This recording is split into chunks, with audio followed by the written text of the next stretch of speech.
निर्णय करना होगा। आचार्य महाराज वही समझा रहे हैं। भगवान आपने ये जो नए प्रमाण की साधन की व्याख्या की, वस्तु स्वरूप को समझाया, कितना अद्भुत दर्शन है आपका। एक ही समय में कभी आप अस्ति कहते हो, कभी नास्ति कहते हो, कभी अवक्तव्य कहते हो, कभी नित्य कभी अनित्य, कभी सत्य कभी असत्य, कभी एक कभी अनेक। है क्या वस्तु? यही हमें समझ में नहीं आया। समझ में उसे ही आएगा जिसने स्याद्वाद को, अनेकांत को जाना है। वही समझ सकता है, अन्य समझ नहीं सकता। समझ सकता है?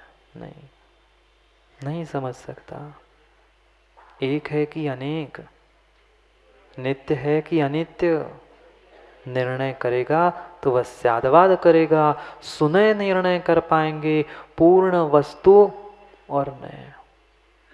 माँ भोजन बनाते हो? भोजन बनाते हो? आज रोटी की नहीं पूछूंगा। दिवाली आ गई ना, अब दिवाली की तैयारी होने लग गई होगी। लड्डू बनाते हो? लड्डू बनाते हो? किसका बनाते हो? बेसन का, बूंदी का, आटे का, किसका बनाते? सबका बनाते हैं। तो लड्डू किसका होता है? लड्डू, बेसन मतलब लड्डू होता है ना, बेसन मतलब लड्डू होता है ना। फिर शक्कर मतलब लड्डू होता है, फिर घी मतलब लड्डू होता है। होता क्या है? लड्डू मतलब क्या होता है माँ? बोलो ना जोर से। तीनों को मिला के, फिर तीनों को मिला के बेसन का लड्डू कैसे? शक्कर का लड्डू कह दो ना, घी का लड्डू कह दो ना। पर कितने ज्ञानी हैं, कितने ज्ञानी हैं निर्मल पंडित जी। उस अनेकांत में ही हम जीते हैं, स्याद्वाद में ही हम जीते हैं। पर जीव अनेकांत स्याद्वाद को जान नहीं पाया था।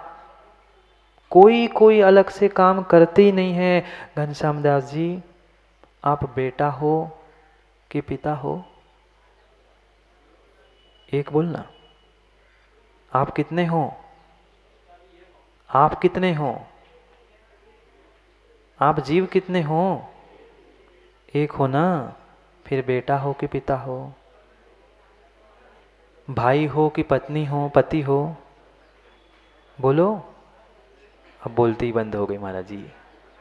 एक कह दूं कि चार कह दूं? माँ बेसन लड्डू है, शक्कर लड्डू है, घी लड्डू है। लड्डू क्या है? समझना, हम जीते बिल्कुल उसी स्यादवाद में है।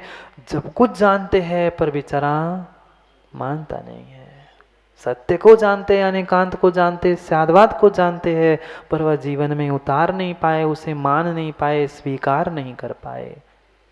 बनाया का लड्डू, बेसन मतलब लड्डू नहीं था, शक्कर मतलब लड्डू नहीं था, घी मतलब लड्डू नहीं था, पर तीनों को मिलाकर ही लड्डू था। ऐसे ही वस्तु कोई मात्र नित्य नहीं थी, वस्तु कोई मात्र अनित्य नहीं थी, वस्तु मात्र कोई सत नहीं थी, वस्तु तो सब मिलकर थी। ये कुछ दिख रहा है क्या? ये कुछ दिख रहा है क्या? रंग दिख रहा है इसका? रंग दिख रहा है इसका? कौन सा है? नीला है, सफ़ेद नहीं है। सफ़ेद है, नीला नहीं है। क्या ये प्लास्टिक नहीं दिख रहा? का प्लास्टिक में ये काला रबर नहीं दिख रहा? बोलो ना डी के। नीला मतलब पेन है कि सफ़ेद मतलब पेन है? घनश्याम दास जी, कौन है घनश्याम दास जी? पिता मतलब घनश्याम दी है कि बेटा मतलब है कि भाई मतलब है कि पति मतलब है? कौन है? कोई एक मतलब वह पेन नहीं है, कोई एक मतलब जीव नहीं है, कोई एक मतलब माँ लड्डू नहीं है। इन सबको जब मिलाकर वस्तु बनती है तभी वह लड्डू व्यक्ति और वह वस्तु बनती है। ऐसा ही प्रत्येक तत्व है, कोई एकांत मतलब वस्तु नहीं है। सभी एकांत को मिलाकर जब अनेकांत हो जाता है तभी वह लड्डू बनता है, तभी वह तत्वों का लड्डू बनता है। जब सभी को हम समान मात्रा में इकट्ठा करें। क्यों लड्डू की याद दिलाई? अभी बनाओगे ना तब स्यादवाद याद आ जाए, अनेकांत समझ में आ जाए। कितनी अद्भुत बात कह रहे हैं आचार्य महाराज। आपने परस्पर विरुद्ध धर्मों को भी जोड़ दिया। बिना शक्कर के, बिना चाशनी के, बिना घी के कभी लड्डू बना? नहीं बना, नहीं बना, नहीं बना। फिर भी लड्डू किसका? बेसन का। समझना, जिसके शक्तांश अधिक थे, जिसकी संख्या अधिक थी, वह उस रूप कहा गया। जैसी जिसकी जब अपेक्षा थी, क्या बेसन की जगह में आटा प्रयोग नहीं कर सकते? क्या और कोई सामग्री इकट्ठी नहीं कर सकते? कर सकते हैं, सब कुछ कर सकते हैं, पर अकेला अकेला एक मतलब कोई वस्तु नहीं है, एकांत मतलब वस्तु नहीं है, नित्य मतलब अनित्य मतलब सत असत अवक्तव्य मात्र नहीं है। उन सभी को एकत्रित करके बना हुआ, बनी हुई वस्तु ही वस्तु है, द्रव्य है, वही लड्डू है। अभी ठंड के दिन आएंगे, बनाएंगे ना गुड़ के लड्डू। गुड़ मतलब लड्डू, उसमें डले हुए तुम्हारे ड्राई फ्रूट्स मतलब लड्डू, घी मतलब लड्डू नहीं। इन सब को मिलाकर जो अनेक से बना हुआ है, अनेक वस्तु का संग्रह मतलब लड्डू है। ऐसे अनेक नयों का, अनेक अपेक्षाओं का, अनेक दृष्टियों का जो मिलना है, एकत्रित होना है, वास्तव में वही लड्डू है तत्व का। वो लड्डू तो याद रहेगा, पर इस लड्डू को भी देख लेना। उस लड्डू से तो मात्र शरीर की भूख मिट पाएगी। तत्वों का लड्डू खाओगे तो सिद्धालय की भूख मिट पाएगी, तभी सिद्धालय में पहुंच पाएंगे, अन्यथा नहीं पहुंच सकते। कितनी सुंदर बात कह रहे हैं। एक ही समय में, एक ही समय में वह वस्तु ऐसी ऐसी ऐसी सब कुछ है, सब कुछ मिलाकर वस्तु है। पर जब जिसकी अपेक्षा होगी, कहने वाले की जैसा अभिप्राय होगा, जैसी अपेक्षा होगी, वैसा उस समय में होगा। घनश्याम दास जी, अभिषेक होगा सामने तो आप भाई होंगे, पति होंगे कि बेटा होंगे? कौन होंगे? बोलो ना। क्यों? बाकी तीन गायब हो गए क्या आप में से? थे तो, पर सामने वाले का जैसा अभिप्राय होगा, सामने वाला व्यक्ति जैसा होगा, उसका जो संबंध होगा वैसा उस समय में कहा जाऊंगा। पर हूं तो सभी को मिलके, सभी को मिलके ही है। अनेकांतोपिनेकांता, आज तक यही बात जीव नहीं समझ पाया, यही बात नहीं समझ पाया। पर संदाओ, अनेकांतोपिनेकांता, हमने अनेकांत को भी एकांत से माना था। यहाँ आचार्य महाराज कह रहे हैं अनेकांतोपिनेकांता, अनेकांत भी अनेकांत से समझना होगा, अनेकांत में भी एकांत है, तो वह भी बात गड़बड़ है। वस्तु स्वरूप को समझने के लिए प्रमाण, न्याय, ये सब कुछ चाहिए, पर वह भी एकांत से नहीं। अनेकांत को समझने के लिए अनेकांत की आवश्यकता है। अनेकांत नहीं है तो अनेकांत भी समझ नहीं सकते। अनेक अंत, अंत यानी धर्म, जिसमें अनेक धर्म है। लड्डू में, आप में, पेन में अनेक धर्म है, अनेक धर्म है। धर्म यानी अंत, अनेक अंत है। पर उस अनेक अंतों को, अनेक धर्मों को समझने के लिए अनेक दृष्टि, अनेकांत को भी प्राप्त करना जरूरी है। हाँ, ऐसे भी दर्शन हो गए, उनके पास एकांत रूप उभयवाते हैं। वे नित्य अनित्य भी मानते हैं, पर वह बेचारे उभय एकांत में हैं, उनके पास अनेकांत है नहीं है। क्योंकि अनेकांत समझने के लिए अनेकांत चाहिए। उस अनेकांत का, वस्तु स्वरूप का प्रतिपादन करने के लिए ही प्रमाण और नय रूपी साधन है। प्रमाण यानी पूर्ण लड्डू और नय यानी माँ बेसन, शक्कर, घी। अब समझ में आया प्रमाण और नय? हाँ, भोजन की बातें बताओ तो महाराज जी जल्दी समझ में आ जाता है। पूरा लड्डू प्रमाण था, पूर्ण वस्तु प्रमाणभूत होती है, सकलादेशा। और उसमें जो विकल विकल यानी अंश अंश रूप था, वह उसका नय था, एक एक देश का कथन था। दोनों से कहा जाएगा, पर कथन तभी होगा कभी नय से, कभी प्रमाण से। कभी नय में भी, कभी किसी दूसरे की अपेक्षा से, कभी किसी दूसरे की अपेक्षा से। एक साथ घनश्याम दास जी, आप सब कुछ होने पर भी एक समय में कथन करने पड़ेगा, तब क्या कहा जाएगा? बेटा आएगा तो वह पिता ही कहेगा, बेटे की माँ आएगी तो वह पति ही कहलाए जाओगे। अन्य कुछ थे तो, पर कह नहीं पा रहे थे।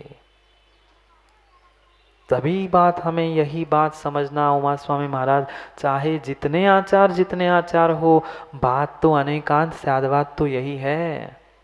सूत्रों का, गाथाओं का व्याख्यान अलग अलग हो सकता है। उमा स्वामी महाराज ने, ज्ञानचंद जी क्या लिखा तत्वार सूत्र में, प्रमाण ने की बात कहते हुए एक छोटा सा सूत्र दिया, जीवन में नहीं आएगा जब तक उस अनेकांत को जो हमने जाना है, पहचाना है, जीवन में उतारने का, स्वीकारने का जीव प्रयास नहीं करेगा, तब तक भगवत्ता प्राप्त होने वाली नहीं है। एक ही समय में आप परस्पर विरुद्ध धर्मों को प्राप्त करने के बाद भी उसमें से एक का कथन करना नय था और पूर्ण रूप से कह देना प्रमाण था। और उसी प्रमाण नय के साधनों के द्वारा ही अनेकांत को अनेकांत से समझना होगा। प्रमाण का जब भी कथन होगा वह अनेकांत से ही होगा, पर नय का जब भी कथन होगा तो आपको ऐसा कहा जाएगा क्या? आप अभिषेक की अपेक्षा से, घनश्याम दास जी, ऐसा कहा जाएगा क्या कि आप पिता ही हो कि पिता भी हो? क्या कहा जाएगा? अभिषेक के सामने आप पिता ही हो ना, कि पति ही हो, कि पति भी हो? वहाँ सब कुछ होने पर भी नय यही कहेगा कि नहीं, इस अपेक्षा से ऐसा ही है, इस नय से ऐसा ही है। वहाँ एकांत नय की बात कह रहे हैं। बहुत अच्छी बात हमें समझनी होगी। निर्मल पंडित जी, जीव ना समझ पाया है ना, लोग यही समझते हैं ये तो मात्र भगवान की भक्ति है ना, पढ़ ली, हाथ जोड़ के याद कर लिया, स्वयंभू स्तोत्र हो गया। कितना सुंदर तत्वों का प्ररूपण न्याय दर्शन को बता रहे हैं। जैन सिद्धांत को भगवान की भक्ति के द्वारा आचार्य महाराज परोस रहे हैं। भगवान की भक्ति भी की, पर भीतर का जो न्याय दर्शन का विषय था, सिद्धांत की प्ररूपणा थी, उन सिद्धांत के प्ररूपणा के साथ भगवान की भक्ति की। ये होती है भक्ति। हम भगवान की भक्ति करते करते जैन दर्शन के सिद्धांत मिटा देते हैं। चले आना प्रभु जी, पारस बन के, महावीर बन के आसमान से तुम्हारे काम करने के लिए भगवान उतर आएंगे जमीन पे। मत करना ऐसी कोई भक्ति, ऐसे भजन मत गाना जिससे तुम्हारे भगवान, तुम्हारे दर्शन की क्षति हो जाए। हाँ, बना दिया नहीं तो गोलू ने वो निर्गुण और न्यारे। भगवान निर्गुण नहीं है। धुन अच्छी लगी उनके, धुन में हम भी धुन गए, हमारे सिद्धांत को भी धुन दिया। मत हो, भक्ति करो, भक्ति करो। भक्ति करने के लिए, गाने के लिए, भजन करने के लिए कहीं मना नहीं है, पर जैन दर्शन के सिद्धांतों का खंडन हो, वह भक्ति भक्ति ही नहीं है। ये होती है भक्ति, ये होता है भजन। जैन दर्शन की प्ररूपणा भी हो गई, सिद्धांत भी बता दिए और अपनी बात भी कह दी और भगवान की स्तुति भी कह दी। एक में भगवान आप ही ऐसे हो जिन्होंने स्याद्वाद रूपी डंका बचाया है, जिन्होंने स्याद्वाद रूपी अमोघ शस्त्र हाथ में लिया है और संसार के सभी एकांतवादियों को आपने नेस्तनाबूद कर दिया है। अन्य किसी के पास शक्ति ही नहीं है। बेचारे एकांतवादियों ने जो ये वस्तु स्वरूप था, वस्तु की दृष्टि थी, ये वस्तु स्वरूप को विकृत करके रखा है और आपने उस विकृतता को स्याद्वाद से, नए प्रमाण से आपने उसको सुंदर बना के रखा। कहाँ वे एकांतवादी जो संसार को, इस तत्व दृष्टि को, वस्तु जगत को, वस्तु स्वरूप को विकृत कर रहे हैं, और कहाँ वे उजाड़ रहे हैं और आप बगिया लगा रहे हैं। दो ही काम हो सकते हैं, बाग लगाओ या आग लगाओ। वे एकांतवादी बेचारे तत्वों पर सब कुछ एकांत के कारण आग लगा रहे हैं, और वही आप बैठकर कुछ भी नहीं कर रहे हो, मात्र तत्वों का प्ररूपण करके आप तत्वों की और तत्व स्वरूप की बाग लगा रहे हो। आप ही के पास ये स्याद शब्द है, निपात शब्द है। स्याद ऐसा, कथनचित ऐसा, कथनचित ऐसा, किसी की अपेक्षा से ऐसा, किसी की अपेक्षा से ऐसा, पर है कैसा? माँ लड्डू, लड्डू कैसा है? बेसन है, मिश्री है कि घी है? क्या तीनों में से किसी को छोड़ के लड्डू है? छोड़ना किसी को नहीं है, पर किसी एक को भी पकड़ना नहीं है। कभी किसी को, कभी किसी को, कभी किसी की मुख्यता, कभी किसी की गौणता। वो सूत्र पूछ रहे थे, याद आ गया क्या? इसलिए थोड़ा सा रुका था। ज्ञानचंद जी उमा स्वामी भगवान का सूत्र पूछ रहे थे। अर्पिता नर्पित सिद्धे, अर्पित अनर्पित, कभी मुख्य कभी गौण। इनकी मुख्यता गौणता से ही वस्तु स्वरूप बनता है। मक्खन निकला क्या? मक्खन निकाला क्या? किससे? मथानी से। मथानी कैसे घुमाई? कभी इधर, भले ही वह मथाने के लिए रस्सी नहीं है, हाथ भी कैसे घूमते हैं? एक से ही घुमाते रहो तो मक्खन निकलेगा? नहीं निकलेगा। जब दही से, छाछ से मक्खन निकालने के लिए मथानी चलनी पड़ती है, कभी आगे पीछे करनी पड़ती है, फिर तत्वों का मक्खन निकालने के लिए अर्पिता नर्पित सिद्धे सूत्र, कभी गौण मुख्य, कभी नए, कभी प्रमाण, कभी इसकी अपेक्षा कभी उसकी अपेक्षा से, तभी सत्य को पहचान सकते हैं। अन्यथा सत्य प्राप्त होने वाला समय का तो अंत हो गया। समय का अंत हो गया, इस सत्य का भी अंत हो जाएगा। पर अंत तक सत्य को जो समझता है उसका ही अंत सत्य होता है, अन्य किसी का अंत सत्य हो ही नहीं सकता। भले ही अंत होने के बाद सुनाते रहना अरहंत नाम सत्य है, पर चला गया सत्य है, सुना रहा है किसको? सत्य को समझो, अंत तो होना सत्य ही है। अंत तो होना सत्य ही है। एक तपस्वी ने अपने सत्य को पहचान लिया और कल उसने अपने अंत को भी सत्य करके वह सत्य को प्राप्त चल गया। हमें भी अगर सत्य को, अंत को प्राप्त करना है तो मुनिश्री के समान हम भी सत्य को पहचाने, अंत्य को सत्य कर ले, सत्य को अंत्य धर्म कर ले, तो ही हम भगवान जैसे बन सकते। छोड़ दो व्यर्थ की खींचातानी, छोड़ दो तत्वों की खींचातानी, जानो तीर्थंकर की स्यादवाद वाणी। यही एकमात्र है जगत कल्याणी। आओ बन जाए हम भी उन समज्ञानी, आओ बन जाए हम भी उन समज्ञानी।